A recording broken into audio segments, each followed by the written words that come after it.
बेटे last class में हमने इलेक्ट्रिसिटी पढ़ी थी। इलेक्ट्रिसिटी में हमने ये पढ़ा था ओम्स लॉ के बारे में। ओम्स लॉ एक ओम एक साइंटिस्ट था जिसने हमारे को एक लॉ दिया था।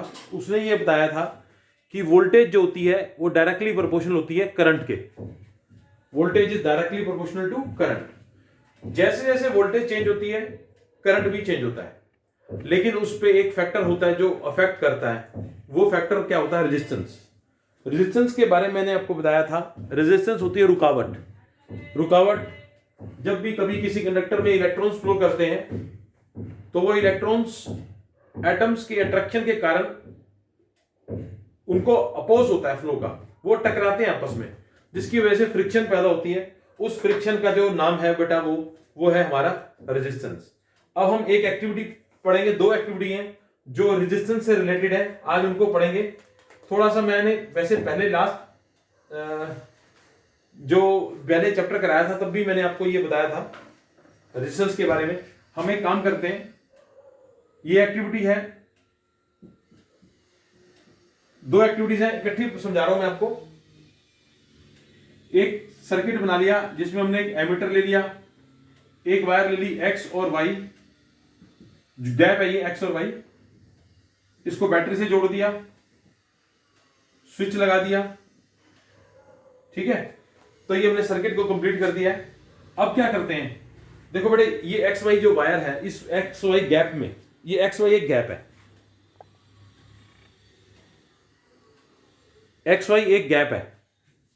ये मेरा सर्किट है, ये प्लस और ये माइनस, ये प्लस और ये माइनस, इसमें करंट फ्लो कर रहा है।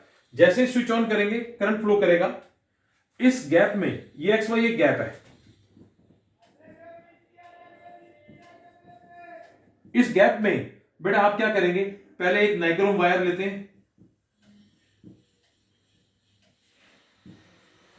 एक बल्ब लेते हैं, ठीक है, और एक टॉर्च बल्ब लेते हैं। इनकी वोल्टेज दे रखी है, वोल्टेज 10 वॉट का है, ये बहुत कम है, ये नाइक्रोम वायर है। अब मैंने क्या करा जी, इनको एक एक करके मैं जोड़ता हूं। पहले मैं नाइक्रोम वायर लगाता हूं, इधर नाइक्रोम वायर, स्विच ऑन करता हूं, करंट की रीडिंग को चेक कर लेता हूं। मान लेते हैं करंट आ गया 2 एम्पियर। अब मैंने फिर स्विच ऑन किया, ऑफ कर दिया, मैंने ये हटा दी वायर यहां से, मैंने इसकी जगह पे बल्ब लगा दिया 10 वोल्ट का, सॉरी 10 वाट का बल्ब लगा दिया। मैंने फिर करंट निकाला तो निकली मान लो 3 एम्पियर, सॉरी मान लेते हैं वोल्टेज बढ़ा 3 एम्पियर, ठीक है। फिर मैंने करंट निकाला, मैंने एक बल्ब लगाया छोटा टॉर्च बल्ब, तो मेरा 0.5 एम्पियर आया रीडिंग। नहीं इसमें ज्यादा आएगी, मान लो करंट की रीडिंग जो आ गई वो आ गई ज्यादा, ठीक, मान लो 5 एम्पियर आ गई। अब देखो यहां पर क्या हो रहा है, करंट चेंज हो रहा है। ये रिजल्ट मैंने वैसे लिखे हैं अपनी तरफ से, एक्टिविटी में नहीं दे रखे रिजल्ट्स। आपको स्कूल में एक्टिविटी कराई होगी, तो स्कूल में तो खैर आप गए नहीं आज अब की बार, तो बाकी मैम ने आपको बताया होगा इस एक्टिविटी के बारे में, आपने उसकी रीडिंग्स लेनी है। क्योंकि जब आपका प्रैक्टिकल होगा ना बेटे, तो वाइवा वॉइस में मैडम आपसे पूछेगी कि कौन कौन से फैक्टर्स होते हैं जो रेजिस्टेंस को प्रभावित करते हैं, अफेक्ट करते हैं। तो आपने देखा जब आपने नाइक्रोम वायर लगाई करंट कुछ और था, बल्ब लगाया तो करंट कुछ और था। तो इसका मतलब क्या हो रहा है, यहां पर रुकावट के बारे में बात कर रहे हैं, रेजिस्टेंस के बारे में। जैसे जैसे कंडक्टर चेंज हो रहा था तो करंट में डिफरेंस आ रहा था, कहीं करंट कम था कहीं करंट ज्यादा था। तो वो सारा किसके कारण है? रेजिस्टेंस के कारण। किसके कारण? रेजिस्टेंस। रेजिस्टेंस होती है रुकावट। R equal to V upon I equal to V upon R, sorry V upon R, I equal to V upon R, ठीक है। और R क्या होता है? V अपॉन आई, क्योंकि V equal to I R होता है, तो I equal to V upon R है। अब देखो बेटे, जिसमें रेजिस्टेंस ज्यादा होगी करंट ऑटोमेटिकली कम हो जाएगा। मान लो आपने क्या करा, रेजिस्टेंस को डबल कर दिया, तो V अपॉन आर इंटू ये हाफ हो गया, ये 1/2 है, ये 1 है ना, यहां पर कुछ नहीं है तो 1 है, तो ये 1/2 हो गया। तो इसका मतलब नया करंट क्या आया, हाफ। तो रेजिस्टेंस को डबल करने पर करंट हाफ हो रहा है। मान लो मैंने रेजिस्टेंस को हाफ कर दिया, R/2 कर दिया, रेजिस्टेंस को हाफ कर दिया, R/2, तो ये क्या हो जाएगा, 2 ऊपर चले जाएगा, 2V/R। अब V/R क्या होता है, I। देखो V/R क्या होता है, I। तो आप देखें, जब हम रेजिस्टेंस को कम कर रहे हैं तो करंट ज्यादा हो रहा है, और जब हम करंट को कम कर रहे हैं, सॉरी रेजिस्टेंस को ज्यादा कर रहे हैं तो करंट कम हो रहा है। तो इसका मतलब ये दोनों आपस में इनवर्सली प्रोपोर्शनल है। तो more is the resistance, less is the current.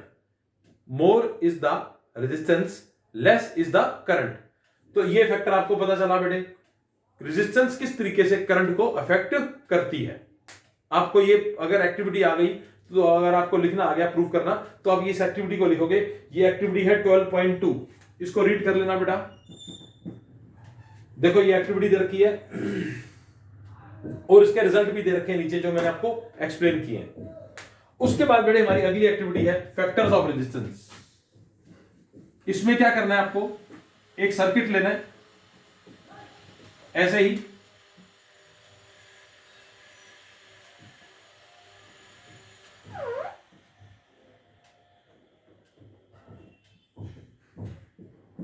Diagram बेटा आप एनसीईआरटी से बना लें। पहले आपने क्या किया, थिक वायर ली या वायर ली L, वायर लेंगे आप जिसकी लेंथ है L, फिर उसकी लेंथ को कर देंगे 2L, फिर एरिया A, फिर एरिया को करेंगे डबल। ठीक है, मतलब आपने क्या करना है, कभी पहले पतली तार लेनी है, कभी थिन वायर, कभी मोटी वायर, कभी लंबी, कभी छोटी। ठीक है, और मटेरियल को भी चेंज करके देखते हैं। मटेरियल में जैसे मैंने पहले ले लिया एक मेटल, कॉपर, फिर मैंने ले लिया अलॉय, टंगस्टन,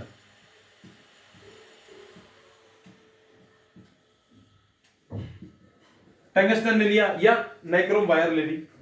अब मैं क्या करता हूं जी, अलग अलग सर्किट के अंदर, इस सर्किट के अंदर गैप के अंदर ही, जैसे हमने गैप लिया, मान लेते हैं इसमें वायर ली हुई है, इस एक्टिविटी को बेटे बना हुआ है, ये डायग्राम है, ये एक्टिविटी है 12.3। आपने क्या करना है, ये वायर है, ठीक है, मैंने क्या करा, पहले लेंथ ली L, करंट को नोट कर लिया, ठीक है, फिर मैंने उसको हटा दिया, स्विच ऑफ करके हटा दिया, फिर मैंने लेंथ ले ली 2L, लेंथ को बढ़ा दिया। तो फिर मैंने क्या करा, लेंथ को बढ़ाया।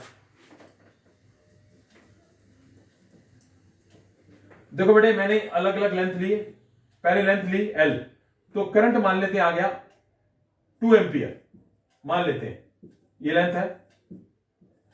फिर मैंने लेंथ ले ली डबल, तो करंट हो गया 4 एम्पियर। अब मैंने एरिया ले लिया A, एरिया A था, ठीक है। अब मैंने क्या किया, एरिया को डबल कर दिया। जब एरिया डबल करेंगे, वायर को मोटा कर देंगे, थिक वायर कर देंगे, यहां पर थिक हो जाएगी वायर, क्या हो जाएगी, मोटी तार। मोटी तार हुई तो करंट वापस हो गया, कम हो गया, लेंथ बढ़ाई थी, करंट बढ़ गया, एरिया बढ़ाया, करंट कम हो गया। तो यहां पर हमारे को पता चला कि जो रेजिस्टेंस होती है वायर की, वो काफी सारे फैक्टर्स पे डिपेंड करती है। अब मैंने क्या किया, मेटल लिया कॉपर, मान लेते हैं कॉपर की वायर ली, करंट आ गया 4 एम्पियर। फिर मैंने टंगस्टन लिया। बड़े क्या करना क्या है, एक एक करके ना इसको चेंज करना है। पहले लेंथ L है, रीडिंग नोट कर ली, फिर इस वायर को हटा देंगे, उसकी जगह पे कौन सी लगा देंगे, 2L लेंथ। फिर करंट को नापेंगे, एमीटर को नोट करना है, रीडिंग्स को एक एक करके। अब मैंने कॉपर की ली तो 4 एम्पियर करंट आ गया मान लेते हैं। अब मैं टंगस्टन लेता हूं तो करंट आ गया 1 एम्पियर। इसका मतलब क्या हुआ, जो रेजिस्टेंस है वो लेंथ पे, एरिया पे, मटेरियल पे और टेम्परेचर पे भी डिपेंड करती है। टेम्परेचर बढ़ाने पर रेजिस्टेंस बढ़ जाती है, टेम्परेचर बढ़ाने पर रेजिस्टेंस बढ़ जाती है। तो हमारे को यह पता चला जो रेजिस्टेंस है वो किसी एक फैक्टर पर डिपेंड नहीं करती। तो यहां पर हमारे को इस एक्टिविटी से 12.3 एक्टिविटी से हमारे को पता चलता है फैक्टर्स ऑफ रेजिस्टेंस के बारे में। फैक्टर्स ऑफ रेजिस्टेंस, तो फैक्टर्स ऑफ रेजिस्टेंस कौन से हैं बेटा? अब इस एक्टिविटी को देखो मैंने समझा दिया है। देखो लेंथ डबल हो रही है तो करंट भी डबल हो रहा है, इसका मतलब डायरेक्टली प्रोपोर्शनल है लेंथ। अब एरिया बढ़ रहा है, एरिया यहां पर ए था, एरिया क्या था यहां पर ए। अब यहां पर मैंने एरिया को डबल कर दिया तो करंट हो गया,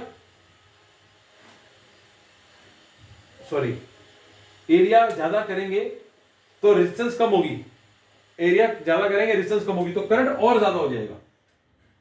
मान लेते हैं करंट हो गया 8 एम्पियर, ठीक है। एरिया को बढ़ाने पर रेजिस्टेंस कम होती है तो करंट ज्यादा हो जाएगा।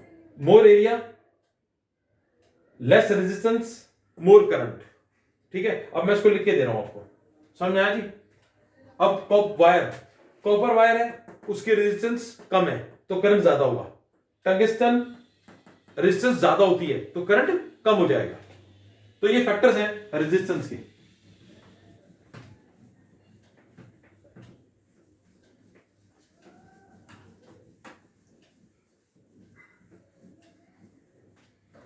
देखो बेटे फैक्टर्स ऑफ रेजिस्टेंस,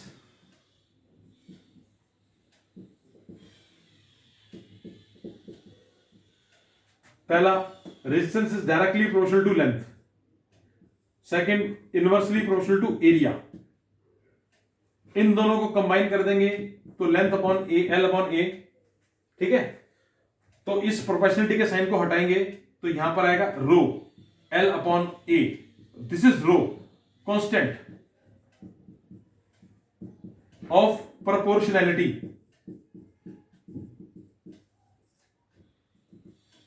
इसको कहते हैं रेजिस्टिविटी, या फिर दूसरा नाम है इसका स्पेसिफिक रेजिस्टेंस।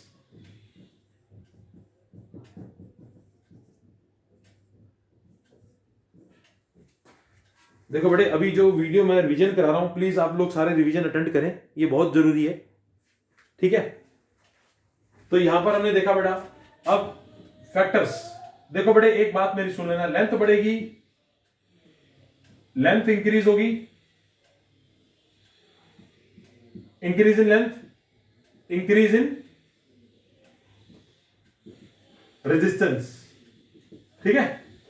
और रेजिस्टेंस इंक्रीज होगी तो डिक्रीज हो जाएगा करंट। इंक्रीज इन एरिया तो डिक्रीज इन रेजिस्टेंस,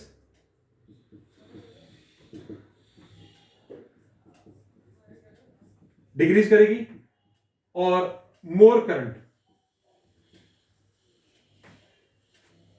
ये याद रखना है। लेंथ को बढ़ाएंगे तो रेजिस्टेंस बढ़ जाएगी, करंट कम हो जाएगा।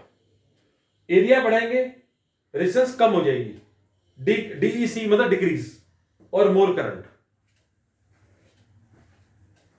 ठीक है। अच्छा अब एक मेरी बात सुनो, मैं आपको बताना चाहता हूं बेटे, एक मेरी बात सुनना। लेंथ, अगर हम किसी वायर की लेंथ को हाफ करते हैं तो रेजिस्टेंस भी हाफ हो जाएगी। अगर लेंथ को 1/3 करते हैं, लेंथ को 1/3 करते हैं तो रेजिस्टेंस भी 1/3 हो जाएगी, ठीक है। ऐसे ही क्वेश्चन आपको दिया था एनसीईआरटी में कि एक वायर है एल जिसकी रेजिस्टेंस है आर, उसको 5 हिस्सों में बांटा, 5 हिस्सों में बांट देते हैं तो R/5, R/5, R/5, सबकी रेजिस्टेंस हो जाएगी R/5। क्योंकि अगर रेजिस्टेंस की लेंथ L है, उसको 5 हिस्सों में कर देंगे तो उसकी लेंथ को 5 हिस्सों में करेंगे तो रेजिस्टेंस भी 5 हिस्सों में हो जाएगी, बराबर R/5, R/5, R/5, जैसे मैंने इसको किया। अब मान लो ये मेरी वायर है L, इसको मैं 5 हिस्से कर देता हूं, 5 इक्वल पार्ट्स, तो R1, R2, R3, R4, R5 ये सारे बराबर हो जाएंगे R/5 के, सबकी रेजिस्टेंस हो जाएगी R/5। 5 टुकड़े सबके रेजिस्टेंस बराबर होगी, अलग अलग 5 हिस्सों में बांटने के बाद। ये मेरी वायर है L, इसको मैंने 5 हिस्से कर दिए, 1 2 3 4 5। 5 कर दिए, तो सबकी रेजिस्टेंस R/5 हो जाएगी, क्योंकि रेजिस्टेंस डायरेक्टली प्रोपोर्शनल होती है लेंथ के। ठीक है जी, समझ में आया? अब मेरे को आपको ये टॉपिक अच्छी तरह से क्लियर हो गया होगा। ठीक है, और अगर एरिया बढ़ाएंगे तो रेजिस्टेंस कम हो जाएगी।